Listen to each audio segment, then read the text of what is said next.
சுற்றுப்பயணமாக Germany மற்றும் இங்கிலாந்துக்கு சுற்றுப்பயணமாக முதல்வர் அவரது குடும்பத்தோடு மனைவி திருமதி துர்கா ஸ்டாலின் மற்றும் செந்தில்வேலன் படை பரிவாரங்களோடு சென்றார். இந்த முறை ஐரோப்பிய சுற்றுப்பயணம், இந்த ஜெர்மனி மற்றும் யூகே சுற்றுப்பயணம் முடிந்த பிறகு வந்து இவர்கள் அறிவித்த முதலீடு எவ்வளவு தெரியுமா? 15,000 கோடி ரூபாய்க்கு முதலீடு ஜெர்மனி மற்றும் இங்கிலாந்திலிருந்து வரப்போகிறது என்று அறிவித்தார்கள். இதுக்கு நடுவில் ஒரு தமாசெல்லாம் பண்ணாங்க. ஆக்ஸ்போர்டு பல்கலைக்கழகத்தில் பெரியாரின் படம் நிறுவப்பட்டது என்று ஒரு பெரியாரோட ஃபோட்டோ வச்சு அந்த புகைப்படங்களை எல்லாம் வெளியிட்டார்கள். அந்த ஆக்ஸ்போர்டு பல்கலைக்கழகம் வந்து எல்லாமே இன்டர்நெட்டில் அதோட டீட்டெயில்ஸ் எல்லாம் அவைலபிள்.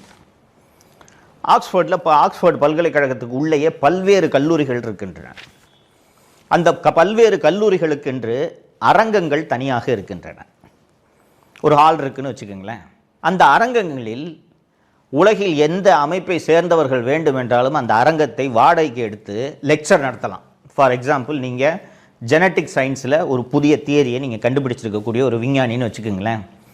இந்த ஜெனட்டிக் சயின்ஸ் பற்றி நான் ஒரு பேப்பரை ப்ரெசென்ட் பண்ணுறேன் அப்படின்ட்டு இந்த ஜெனட்டிக் சயின்ஸ் சம்மந்தமாக படிக்கக்கூடிய மாணவர்கள், ஆராய்ச்சியாளர்கள் வந்து இந்த லெக்சரை அட்டென்ட் பண்ணலாம் அப்படின்ட்டு நீங்கள் அந்த ஹாலை வாடகை எடுத்துக்கலாம்.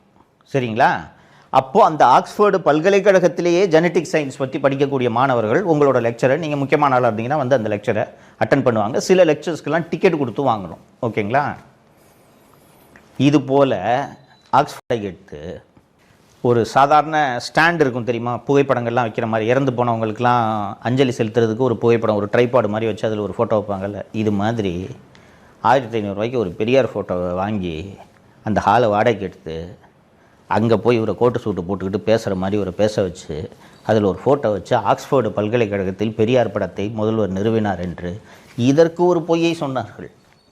இப்படிப்பட்ட ஒரு கேவலமான கட்சியையோ கேவலமான அரசையோ பார்த்துருக்கிறீர்களா? இந்த வேலையை பண்ணுறதுக்கு மக்களோட வரிப்பணம் கோடிக்கணக்கில் செலவிடப்பட்டிருக்கிறது.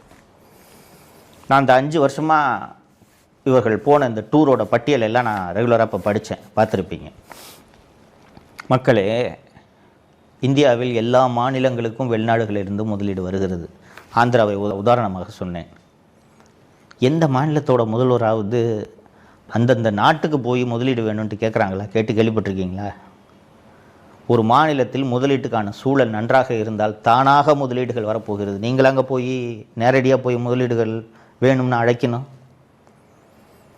இப்போ ஆப்பிள் கம்பெனி இன்வெஸ்ட்மெண்ட் வேணும்னா இங்கேருந்து நேராக போய் டிம் குக்கை பார்த்து, சார் எங்கள் ஊரில் இன்வெஸ்ட் பண்ணுங்கன்னு கேட்கணுமா? ஒரு மெயில் போட்டால் போதாதா? இவங்க ஊரை சுற்றி பார்க்குறதுக்கு மக்கள் வரி பணத்தை எப்படி வீணடித்திருக்கிறார்கள் தெரிகிறதா?